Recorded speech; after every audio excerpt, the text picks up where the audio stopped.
की निगाहें इस वक्त ईरान पर टिकी हैं। ईरान के सुप्रीम लीडर अली खामनेई की अंतिम यात्रा को लेकर पूरे देश में अभूतपूर्व माहौल है। करोड़ों लोग उन्हें अंतिम विदाई देने के लिए सड़कों पर उतर आए हैं। लेकिन इस जनाजे पर एक बड़े हमले की आशंका ने पूरे पश्चिम एशिया का तनाव कई गुना बढ़ा दिया है। अमेरिका और इजरायल को लेकर ईरान की सख्त चेतावनी के बीच आखिर क्यों खामनेई का जनाजा दुनिया का सबसे संवेदनशील और सबसे चर्चित आयोजन बन गया? रिपोर्ट।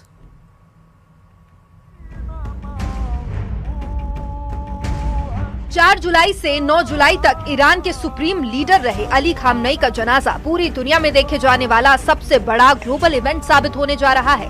तेहरान से आई तस्वीरों में साफ दिखाई दे रहा है कि अली खामनेई की अंतिम यात्रा को लेकर जबरदस्त माहौल बन चुका है। ईरानी जनता अपने सुप्रीम लीडर के जनाजे में शामिल होने के लिए देश भर से राजधानी तेहरान पहुंच रही है। काला कफन ओढ़े करोड़ों लोग मातम मना रहे हैं। करीब 4 महीने पहले निधन के बाद 3 जुलाई को पहली बार अली खामनेई का पार्थिव शरीर आम लोगों के बीच लाया गया। इसके साथ ही उनकी 7 दिन की अंतिम यात्रा शुरू हो गई है। लेकिन इस बीच सबसे बड़ी खबर ये है कि ईरान को आशंका है अमेरिका और इजराइल खामनेई के जनाजे को निशाना बना सकते हैं। अंतिम विदाई से पहले तेहरान से लेकर वॉशिंगटन और तेल अवीव तक धमकियों और बारूद की गूंज सुनाई दे रही है। ईरान की सेना ने खुला दावा किया है कि जनाजे पर हमले की साजिश रची जा रही है। ईरान के जॉइंट मिलिट्री कमांड खातम अल अंबिया के चीफ कमांडर अली अब्दुल्लाही ने अमेरिका और इजराइल को सीधी चेतावनी देते हुए कहा कि 7 दिनों के राजकीय शोक के दौरान अगर किसी भी तरह की हिमाकत हुई तो उसका अंजाम बेहद खौफनाक और पछतावे से भरा होगा।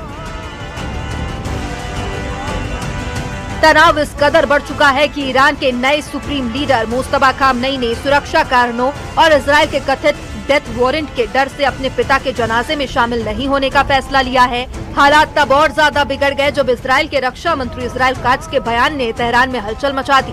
दावा किया जा रहा है कि इजरायली रक्षा मंत्री ने कहा ईरान के नए सुप्रीम लीडर मुस्तफा खामनेई उनकी हिट लिस्ट में है और उन्हें जिंदा नहीं छोड़ा जाएगा।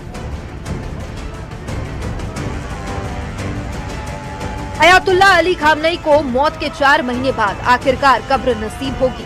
उनकी पार्थिव देह को सबसे पहले तेहरान में अंतिम दर्शन के लिए रखा गया, जहां लाखों लोगों ने उन्हें अंतिम बार देखा। इसके बाद जनाजा कौम फिर इराक के नजफ और करबला पहुंचेगा और आखिर में उनके जन्म स्थान मशहद में उन्हें सुपुर्दे खाक किया जाएगा।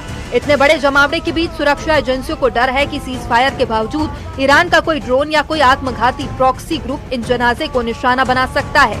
माना जा रहा है कि 48 से 72 घंटे पूरे पश्चिम एशिया के लिए बेहद संवेदनशील हैं और एक छोटी सी चिंगारी पूरे इलाके को फिर से भीषण युद्ध की आग में झोंक सकती है। Bureau report, news 18।